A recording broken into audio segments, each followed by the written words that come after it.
इंसान माशरे में अकेला नहीं रह सकता, क्योंकि उसकी कुछ बुनियादी ज़रूरियात होती हैं जिनको पूरा करने के लिए उसे किसी दूसरे फ़र्द की ज़रूरत होती है। और इसी बेस के ऊपर इंसान ग्रुप्स बनाता है और ग्रुप की शक्ल में रहता है। इन ग्रुप्स की मुख्तलिफ़ किस्में हो सकती हैं। तो यहाँ पर हमने देखनी है टाइप्स ऑफ ग्रुप्स, कि ग्रुप्स की कितनी टाइप्स हैं। तो यहाँ पर हम लोग देख सकते हैं कि ग्रुप की 6 टाइप्स हैं। सबसे पहली टाइप हम लोग यहाँ पर ग्रुप की देखते हैं, जिसका नाम है psychological group versus social group. Psychological group, दो या दो से ज़्यादा लोग मिलकर साइकोलॉजिकल ग्रुप बनाते हैं और यहाँ पर उन्होंने अपने ऑब्जेक्टिव को डिफ़ाइन किया होता है कि ये हमारा मकसद है और हमने इस मकसद को हासिल करना है। और इसके लिए ग्रुप के जो मेंबर्स हैं वो एक दूसरे के ऊपर डिपेंड करते हैं, यानी कि वो एक दूसरे के ऊपर इन्हिसार करते हैं। जैसे कि अगर उनका ये ऑब्जेक्टिव हो कि हमने स्ट्रेस को मैनेज करना है, तो यहाँ पर वो तरीके बताएंगे कि किन किन तरीक़ों से आप लोग स्ट्रेस को मैनेज कर सकते हैं। इसको कहते हैं साइकोलॉजिकल ग्रुप। दूसरा है यहाँ पर सोशल ग्रुप। सोशल ग्रुप किसे कहते हैं? इसे कहते हैं उर्दू में माशरती ग्रुप। यहाँ पर हम लोगों ने देखना होता है डिफरेंट सोशल ग्रुप्स को और उनको आपस में कंपेयर करना होता है। जैसे कि रिलीजियस ग्रुप हो सकता है, फैमिली ग्रुप हो सकता है और जो फ्रेंड्स ग्रुप हैं, ये आते हैं सोशल ग्रुप्स के अंदर।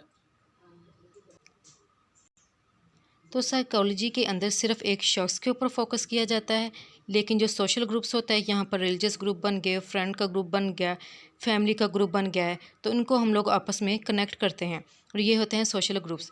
जबकि साइकोलॉजिकल ग्रुप में एक फ़र्द है, दो फ़र्द है, उसका क्या बिहेवियर है, क्या एटीट्यूड है उसका, उसकी थॉट्स और फीलिंग्स के बारे में देखा जाता है। इसके बाद ग्रुप की सेकंड टाइप है फॉर्मल वर्सेस इनफॉर्मल ग्रुप। तो फॉर्मल ग्रुप किसको कहते हैं? वो ग्रुप जो कि एक ऑर्गेनाइजेशन बनाए, उसे कहते हैं फॉर्मल ग्रुप। ऑर्गेनाइजेशन किसे कहते हैं? किसी अदारे को। अब जैसा कि कोई अदारा, जैसे कि वर्ल्ड हेल्थ ऑर्गेनाइजेशन है, फूड एंड एग्रीकल्चरल ऑर्गेनाइजेशन है, इसके अलावा अगर कोई कंपनी कोई ग्रुप बनाती है तो उसको कहते हैं फॉर्मल ग्रुप। और इनफॉर्मल ग्रुप किसको कहते हैं? जो कि हम लोग अपने पर्सनल इंटरेस्ट की वजह से, अपनी एक दोस्ती की वजह से बनाते हैं, इसे कहते हैं इनफॉर्मल ग्रुप। तो इनफॉर्मल ग्रुप के अंदर हमारे फ्रेंड्स ग्रुप आ जाते हैं, इसके अलावा हमारी जो फैमिली ग्रुप्स हैं वो आ जाते हैं। अब एक जो फॉर्मल ग्रुप है, जैसा कि वो एक ऑर्गेनाइजेशन बनाती है, तो एक ऑर्गेनाइजेशन ने कुछ गाइडलाइंस रखी होती हैं, कुछ उनके रूल्स होते हैं। तो फॉर्मल ग्रुप के अंदर रूल्स एंड रेगुलेशंस आते हैं। लेकिन जो इनफॉर्मल ग्रुप्स जो कि हमारे फ्रेंड्स के साथ बनता है, हमारी फैमिली के साथ बनता है, यहाँ पर किसी किस्म की कोई गाइडलाइंस नहीं होती। फिर एक ये डिफरेंस इन दोनों में ये है कि जो फॉर्मल ग्रुप है, अब एक ऑर्गेनाइजेशन ने बनाया है, तो अब एक ऑर्गेनाइजेशन ने जो ग्रुप बनाया है उसका कोई ना कोई मकसद होता है कि वो किस चीज़ को जो है अटेन करना चाहती है, उसको अचीव करना चाहती है। तो फॉर्मल ग्रुप बनाने का एक मकसद होता है, टू अचीव समथिंग। लेकिन जो इनफॉर्मल ग्रुप है, इसको बनाने का कोई ख़ास मकसद नहीं होता। बस इन फॉर्मल ग्रुप का हम लोगों को ये फ़ायदा होता है कि अगर हमें किसी किस्म का कोई दुख हो या हम लोग अपनी फीलिंग्स वगैरह को एक्सप्रेस करना चाहते हैं, तो हम लोग अपनी फैमिली मेम्बर से बात कर सकते हैं, हम लोग अपने दोस्तों के साथ फ़ोन के ऊपर बात कर सकते हैं। तो इससे जो है हमें थोड़ी बहुत तसल्ली हो जाती है। इनफॉर्मल ग्रुप का कोई वैसे ख़ास फंक्शन नहीं होता। इसके बाद ग्रुप की थर्ड टाइप है प्राइमरी वर्सेस सेकेंडरी ग्रुप।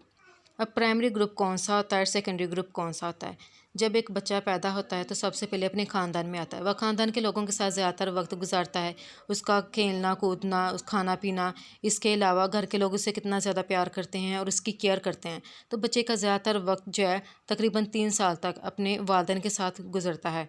तो जो वालिदैन हैं उनके साथ जो उसका ग्रुप बनता है उसे कहते हैं प्राइमरी ग्रुप, जो कि उसका एक बुनियादी ग्रुप है। तो यहाँ पर बच्चा उनके साथ टाइम गुजारता है और इसे कहते हैं प्राइमरी ग्रुप। लेकिन जैसे बच्चे को 3 साल की उम्र में स्कूल में दाखिल करवा दिया जाता है, तो वहाँ पर बच्चा स्कूल में दोस्त बनाता है। फिर इसके बाद जब वो ग्रेजुएटेड हो जाता है तो फिर वो जॉब की तलाश में निकलता है। तो वहाँ जॉब पर जो उसका एक ग्रुप बनता है, यानी कि वर्क प्लेस पर एक ग्रुप बनेगा। दूसरा ये कि स्कूल, कॉलेज या यूनिवर्सिटी में उसका जो ग्रुप बनता है, इसे कहते हैं सेकेंडरी ग्रुप। यानी कि फैमिली के साथ जो ग्रुप बनेगा वो उसका प्राइमरी ग्रुप होगा। लेकिन जब वह स्कूल, कॉलेज, यूनिवर्सिटी में जाए या फिर वर्क प्लेस पे जाए, तो वहाँ पर जो ग्रुप बनता है इसे कहते हैं सेकेंडरी ग्रुप।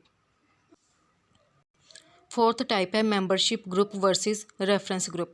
मेंबरशिप का क्या मतलब होता है? किसी चीज़ का हिस्सा बन जाना, किसी चीज़ का मेंबर बन जाना। जैसे कि अगर एक लड़की की शादी होती है तो जब वो नए घर में जाती है तो वो उस घर का एक फ़र्द बन जाती है, उसका एक मेंबर बन जाती है। और इस तरह जब एक बच्चा दुनिया में आता है तो वो अपनी फैमिली का एक मेंबर बन जाता है।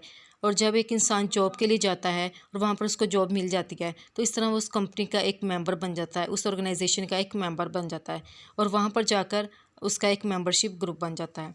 दूसरी तरफ है रेफरेंस ग्रुप। रेफरेंस ग्रुप किसे कहते हैं? रेफरेंस का क्या मतलब होता है? हवाला देना, टू मेंशन समथिंग।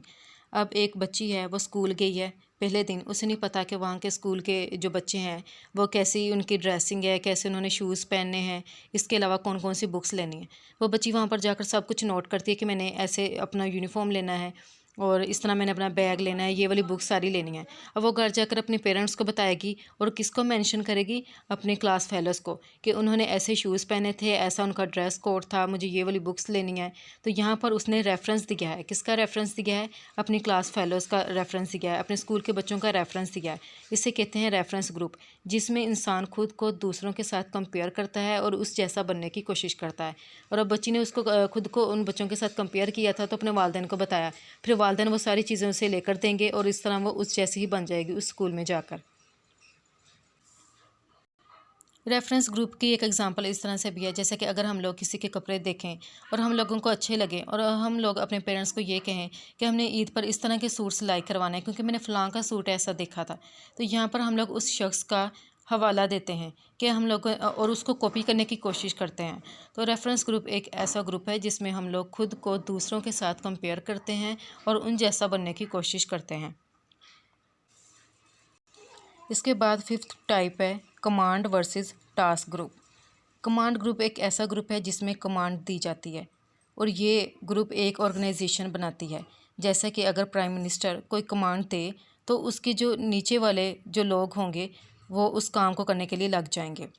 और इसकी एक एग्जांपल इस तरह से भी है, जैसे कि अगर एक स्कूल है उसके अंदर प्रिंसिपल है और वहाँ पर 10 टीचर हैं, तो टीचर जो प्रिंसिपल जो कमांड देगा वो टीचर जो है उसको फुलफ़िल करने के लिए लग जाएंगे कि उन्होंने ये वाला काम करना है। तो यहाँ पर कमांड ग्रुप इसे कहते हैं। कमांड का मतलब ही ऑर्डर देना है। तो यहाँ पर दो लोग होते हैं, एक होता है सुपीरियर, दूसरा होता है उसका सबऑर्डिनेट। अब जो सुपीरियर होता है वो कोई प्राइम मिनिस्टर हो सकता है, कोई प्रेसिडेंट हो सकता है, उसने बस आर्डर ही देना है और उसके जो नीचे वाले लोग होते हैं उन्होंने वो काम करने के लिए लग जाना होता है। दूसरा है यहाँ पर टास्क ग्रुप। टास्क ग्रुप कौन सा होता है कि कुछ लोग मिलकर एक ग्रुप बना लेते हैं और वो सोच लेते हैं कि उन्होंने ये वाला काम करना है और इतने वक्त में करना है। जब वो वाला काम कर लेते हैं तो उसके बाद वो अपने टास्क ग्रुप को ख़त्म कर देते हैं। जैसा कि एक टीचर है, वो अगर क्लास में कोई तजर्बा करवा रही है तो वो क्लास के कोई 8-10 ग्रुप बना देगी, हर ग्रुप के बच्चों को थोड़ा थोड़ा काम दे देगी कि उन्होंने ये वाला एक्सपेरिमेंट करना है। तो जैसे एक्सपेरिमेंट ख़त्म हो जाएगा तो ग्रुप भी टूट जाता है। इसे कहते हैं यहाँ पर टास्क ग्रुप। सिक्स इसकी टाइप है interest versus friendship group. Interest किसे कहते हैं? दिलचस्पी को। तो जब हम लोग दिलचस्पी की बिना पे कोई ग्रुप बनाते हैं इसे कहते हैं इंटरेस्ट ग्रुप। और फ्रेंडशिप ग्रुप जो कि हमारे करीबी करीबी दोस्त होते हैं जिनके साथ हम लोग अपनी बातें जो है शेयर कर सकते हैं, उनके साथ अपने दुख सुख वाले भी, तो इसे कहते हैं फ्रेंडशिप ग्रुप। ग्रुप के अंदर जो बुक के अंदर ग्रुप्स की टाइप्स हैं वो और तरीके से हैं, लेकिन ग्रुप की टाइप्स को हम लोग इस तरह से भी बना सकते हैं, फॉर्मल ग्रुप और इनफॉर्मल ग्रुप। ये तो हम लोगों ने नहीं लिखना, लेकिन जैसे बुक में लिखा हुआ है 6 टाइप्स वही लिखनी है। लेकिन एक चीज़ का हम लोगों ने इजाफा ज़रूर करना है कि जब आप कमांड ग्रुप को एक्सप्लेन करें तो आप लोग ये बताएं कि ये फॉर्मल ग्रुप की एक टाइप है। जब आप टास्क ग्रुप के बारे में बताएं तो ये बताएं कि ये फॉर्मल ग्रुप की टाइप है। और इस तरह प्रोजेक्ट ग्रुप और जो कमेटी है कि ये फॉर्मल ग्रुप की टाइप है। और जब आप फ्रेंडशिप ग्रुप को, इंटरेस्ट ग्रुप को या रेफरेंस ग्रुप को एक्सप्लेन करें तो इसके बारे में बताएं कि ये इनफॉर्मल ग्रुप्स है, क्योंकि ये वाले ग्रुप्स ऐसे ग्रुप्स हैं इनफॉर्मल ग्रुप्स जो कि लोगों की दिलचस्पी की बिना पे बनते हैं। इसे कहते हैं इनफॉर्मल ग्रुप्स। और फॉर्मल ग्रुप्स ऐसे ग्रुप्स होते हैं जो कि एक ऑर्गेनाइजेशन बनाती है और जो वो ग्रुप बनाती है उसका एक स्पेसिफिक टास्क होता है, उसका एक ऑब्जेक्टिव होता है जिसको वो अचीव करना चाहती है।